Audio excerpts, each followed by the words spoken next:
I mean, even like simple things like sports, like football, it's harder to be an atheist. Like if you're a Christian, it's simple. Like yeah, you score a touchdown.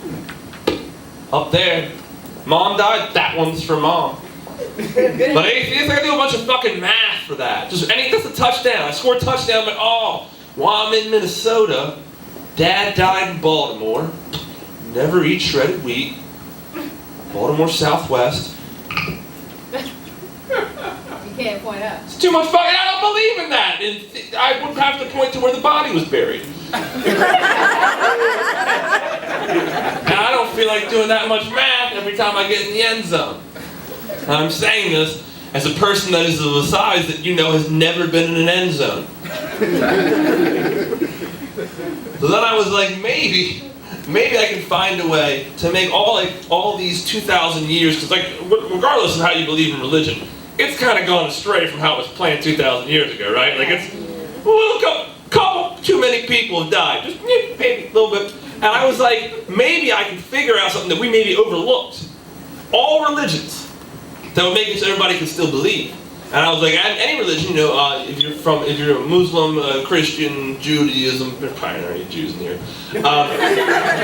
So I'm playing the odds. Oh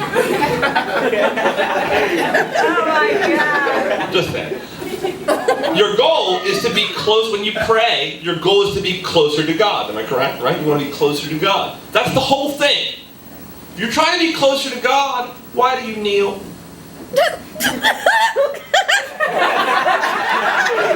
Farther from God, right? Maybe that's been the problem for like 2,000 years. They're like, God hates figs, God hates fags. Maybe those other couple feet, the message got distorted. And maybe we should just be on our tippy toes. Because you think about it, who gets the best lives? Wall Street, right? Those guys are on the top floor, closer to God. You know what I mean? Where all terrorist attacks happen? At an airport. Because the airplanes are blocking God's message. 2,000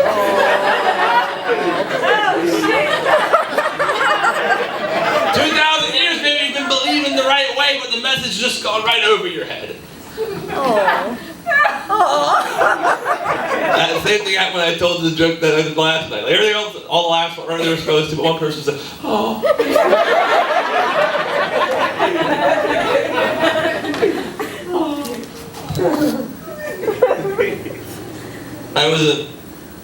I'm not very religious, but my mom wanted me to find religion. And you do special things for your family. So this year for Lent, I met her halfway. And I gave up common sense. Damn. Wow. So that way I could be a Christian for 40 days. Oh. You ain't right. But no, like this book, the problem is like I'm not against religion. If it makes you a better person, it makes you happier, you know, you're spiritual, you get a better sense of community, that's what it's made for. Cool. But as soon as you want to fuck somebody up because they don't agree with you, fuck off. Yeah. You know, that's where the line's drawn. So I was thinking there's so much power in words, you know what I mean? And this book was written, 2,000 years ago? It was translated from Hebrew to Aramaic to Latin to English to English to English to English to English to English to English. It's funny though. Yeah! And in these 2,000 years and these fucking millennia of translations, all they have to do is fuck up one single solitary word and screw up the entire message. Whole thing. Right? Yeah. Because we could solve peace in the Middle East if we just gave God a name. Right. We could just name God Allen. Because if we name God Allen, we can still call him God, but the Muslims will just think they misspelled it all this time. You know what I mean? Drop the bar on that H, Allah becomes Allen, we got nothing to fight about.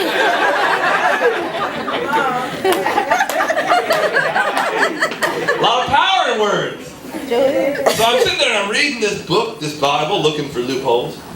And I'm reading it, and I'm like, well, what if I took one of the miracles and just changed one word so that way everybody could understand and believe? You know what I mean? Because if we were to walk, as devout Christian as you may or may not be, if we were to walk outside today and you saw somebody walk on water outside this bar, your initial, honest, instinctive reaction wouldn't be like, oh my God, Jesus is back.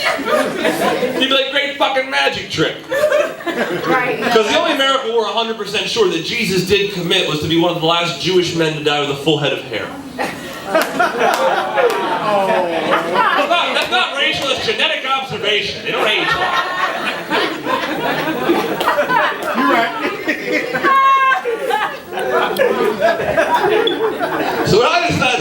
to do, take the first miracle, and are you Christian?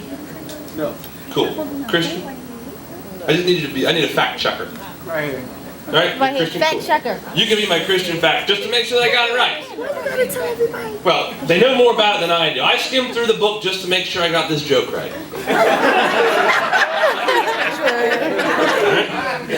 So, the first miracle is Jesus turned water to wine, right? Correct. Cool. Here's how the story could have happened, hypothetically, 2,000 years ago. I wasn't there, neither were you. Word. Right. True. Here's how it could have happened. Maybe they were in the back, right? In the back of the party, with their friends, with their groups, with their peeps, with their posse.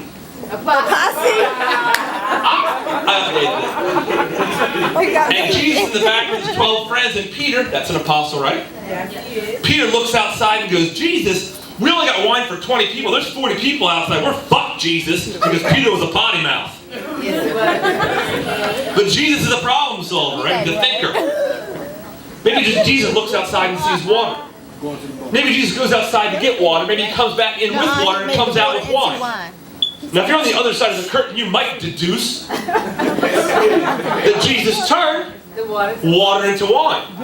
No. Occam's razor. The simplest explanation is the best explanation. Maybe the rabbit's been in the hat the entire time. Maybe, Maybe he had to just maybe, maybe Jesus didn't turn water into wine. Maybe Jesus just put water into wine. Made it more. Jesus puts water in wine, what happens? More fucking wine. Maybe Jesus was the first guy to water down drinks. That's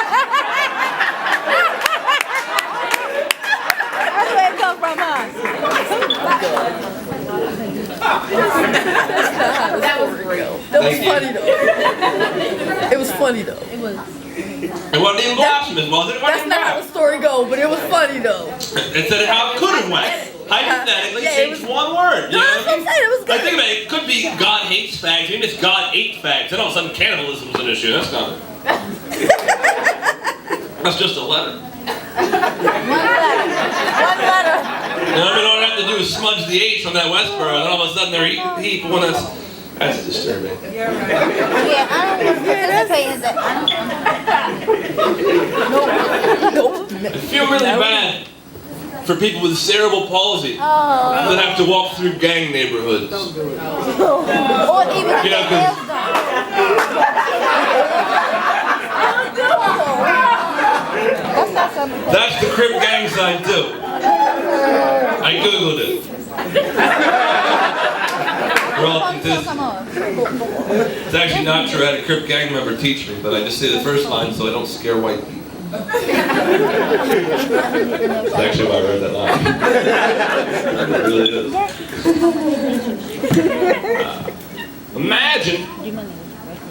Imagine you're white trash. Imagine. You're white trash, and you're driving around in your mobile home. Now, while you're driving, you get hungry, and suddenly you want something to eat. Oh, Taco Bell. Now, at the moment you go to the drive-thru, at the second they hand you the food, is that pickup or delivery?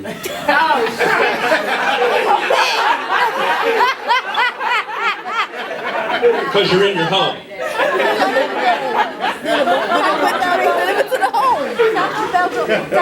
Conundrum. Imagine. Stop Really just asked that. Imagine you're a white South African male. Because 13% of South Africa is white. You move to America and become a citizen here.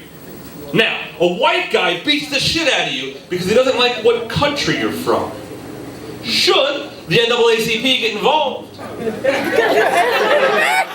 Because an African American has been injured. And I say no. Fuck that. We need to stop saying African American any damn ways. There's too many fucking syllables. It takes too long to say. It's a hassle. We need to switch back to black. Black is fair. Black is equal. Think about it visually. Black. B-L-A-C-K. Right? Yep. White. W-H-I-T-E. Huh. Asian. A-S-I-A-N. Inuit. I-N-U W-I-T. All we gotta do is switch Hispanic people to brown. B-R-O-W-N. It'll be black, white, brown, Asian, Inuit. 5 races, 5 letters, perfect fucking square. I know. Equal, it's not just a sugar anymore. In case you're wondering how perfectly symmetrical the message and construction of that particular joke truly is, equal. Yeah. One more joke and I'll get out of here. Thank you for letting me do a bunch of time, even though I wasn't scheduled to feature today. You were very gracious. It's all right. I appreciate You're that. pretty good. That was awesome. We appreciate Thank you. you very much. So round of applause if you're black.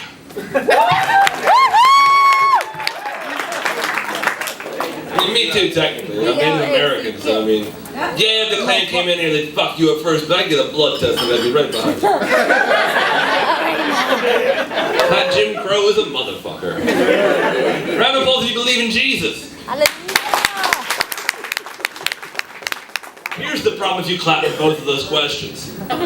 Imagine, hypothetically, what if a white Christian gets in a fight with a black Muslim? Whose side do you take in the fight? The white Christian. You gotta decide what's more important to you.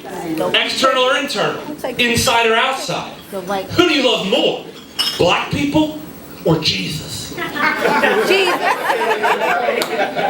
Who do you hate more? Muslims or white people? Make the question a little easier for you. What if it's a black drug dealer fighting a white priest? Uh-oh. What if that priest touches little boys? Uh-oh. What if they're little black boys? Twofer! Never judge a book by its cover. Wait, it's